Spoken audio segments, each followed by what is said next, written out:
Hello everybody, thank you for tuning in. Instead of doing something tutorial-like today, I've decided that I just kind of wanted to do a little bit of art and take you along with me for the ride. So last year I went to visit my best friend who lives in New York, and we went to the Metropolitan Museum of Art, and while I was there in the gift shop I picked up these nice little twist off watercolor sets, and I'm going to be using a lot of these colors that I'm pointing to here to essentially make a watercolor version of Bold and Brash from Spongebob. So I drafted out some lines really quickly.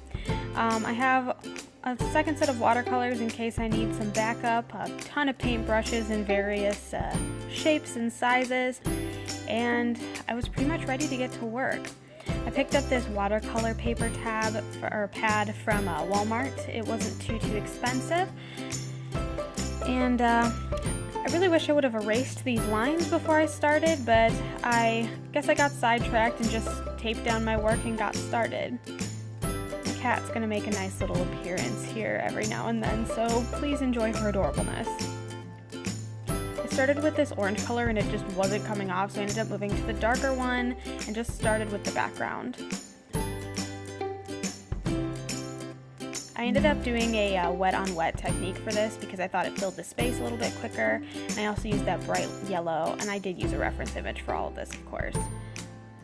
I am by no means a professional watercolor painter. I was just doing this for fun, and I wanted you guys to see, how I did it if you were interested, and if you have any pointers or tips on some things that maybe I could be doing better. I really love working with the watercolor, so I'm always welcome to hear some tips and tricks on how I can maybe make some of it better. So I did some shading, and as the layers dried, I just kind of piled on more color so that it made it a little bit darker. As the background dried a little more, I then added more layers on that and made sure there was no open white spaces. Went through with just a plain water on my brush and blended everything in, and then got to the tiniest paintbrush possible to add this little red spot for the eye.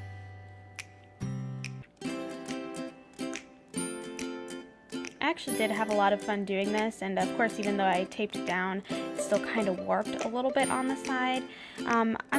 It's definitely not the best watercolor piece I ever could have done, but it really satiated my need to paint or craft this evening. If you're interested in seeing how I do things, crafting with me, or checking out some of my tutorials for varying crafts, you're more than welcome to like or subscribe, and maybe then I will be seeing you in my next video. I'll see ya.